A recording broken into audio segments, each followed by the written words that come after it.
Yes, alright. Nkulamusizaako nnyo mukwano gwange era gye sinza obanga otuuliza kutegeeza nti weebale kwekuumira ku mayingo gano aga UG Update TV era ng'okola kyamaanyi nnyo. Mbakulisaayo nnyo mirimu gyammwe gye mukakalabya gye mubadde mutuusaako engalo. Kaakati amawulire agava mu paaliyamenti ebintu kirabika nga bigezze. Embeera eyongera kwonooneka. Jjukira nti nno paaliyamenti yeefubiridde okuba ng'eyagala kuyisa UPDF Amendment Bill gye bagamba gye baagala okutryingisa ba civilians babeere nga batryingibwa mu military court.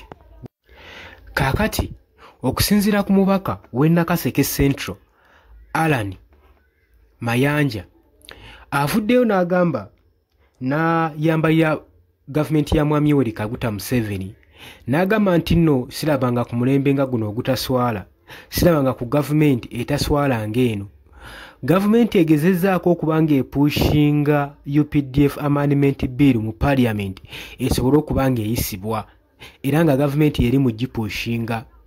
Agamba nti reforms zituusiddwa n'ekiseera ez'okuba nga zikolebwa mu secret hotels ezitamanyikiddwa okwesuula ne mu kibuga basobole okugenda okukola reforms, basobole okuba nga batayitininga obanga bakwata abali ku ludda olw'opposition saako n'abo abawagira oludda olw'opposition okusobola okulaba nga bakuumira obanga basemitingira Mwami Yoweri Kaguta Museveni mu buyinza.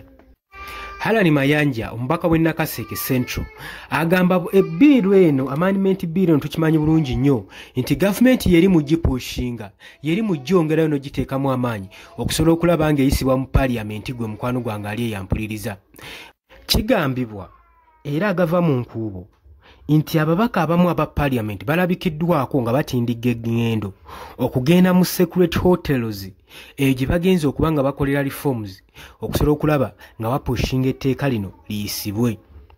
Naye jjukira nti etteeka lino lyabagiddwa nga mainly ligenda kuba nga lifunza abali ku ludda olw'opposition naddala opposition leaders abagenda maaso n'okuwakanya gavumenti ya Mwami Yoweri Kaguta Museveni eriko basobole okuba nga babanafuya okulaba nga basirisa eddoboozi lyabwe obutavaayo criticizinga gavumenti kweyo bigenda mu maaso mu bukyamu mu ggwanga.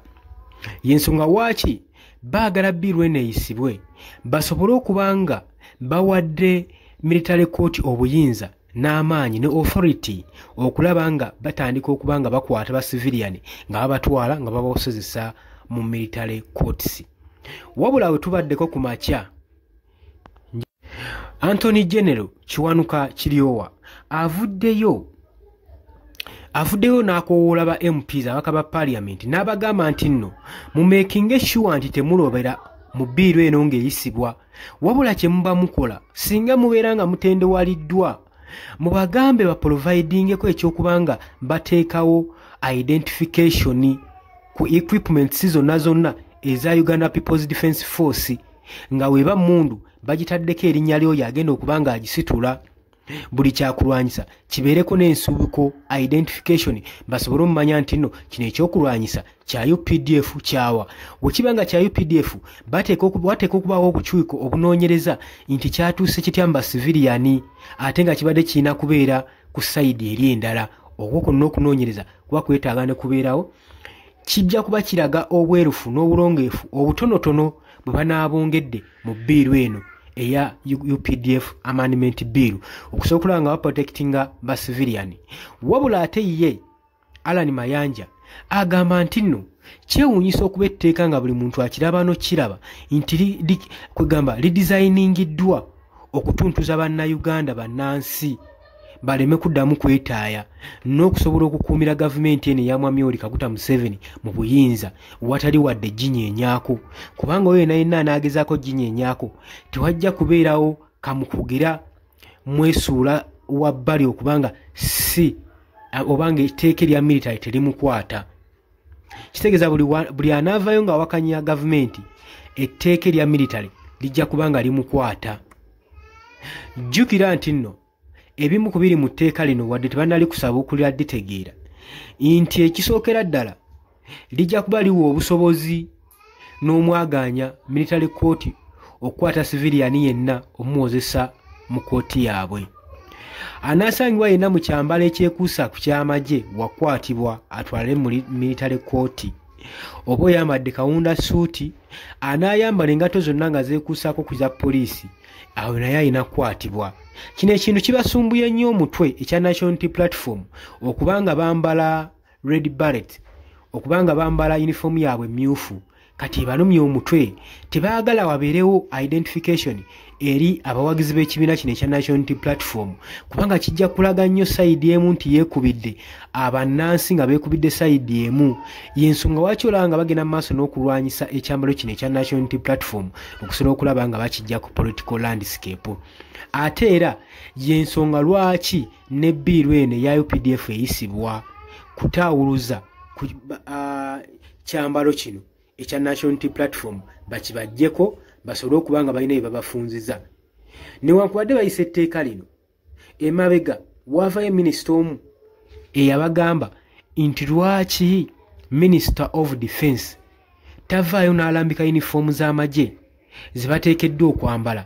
So eggwanga ne lisobola okitegeera nti zino yunifoomu z'amagye era ekyambalo kyonna nga kyekuusa ku kino tetugenda kuddamu kukyambala. Wabula clarification baagirinda yabulwa. Kakati baagala kuyisa amendment bill eya UPDF.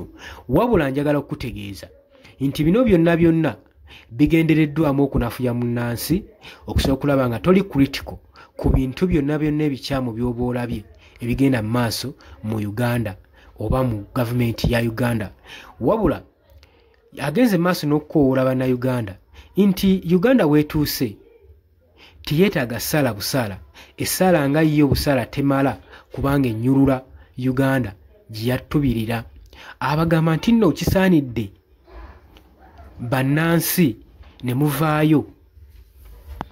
Nakaseke Central MP agamba nti nno kisaanidde bannayuganda okubanga tebeesuulirayo gwa naggamba nga n'ebizibu bigenda mu maaso kati tebigenda bugenzi mu ssaala, wabula ne basitukiramu ng'ekiwundu tekinnasamba ddagala, ng'embeera tennagaga kubanga lino etteeka erinaayisibwa mujja kulaba ng'eriyawo teribakwatako naye lijja kunyooleramu mwenna oba oli mubaka wa paaliyamenti oba toli, kijja kuba kitwaliramu basivilianizi mwenna. Bagamba nti n'ebiseera ebisinga njagala okimanyi abaka ba parliament ebiseera ebisinga tebakwatwako, naye mmwe abantu ba wansi ebiseera ebisinga amateeka bagayisa nga bagayisiza mmwe kubanga mmwe basooka okukwata ku nsonga ezo ziba ziyisiddwa, so nga ggwe teweetabana mu kuyisibwa kwabwe bo be beetabwa mu kuyisa etteeka eryo. Oli ku Yugi Updates TV kosinziro bango otuuliriza mukwano gwange gwali eyo, wabula gwe tannatweyungako nkutegeeza kirira wansi waliwo ekigambo subscribe okikoneko obeere nga otweyungako. Mbagaliza olunaku olulungi, mweraba.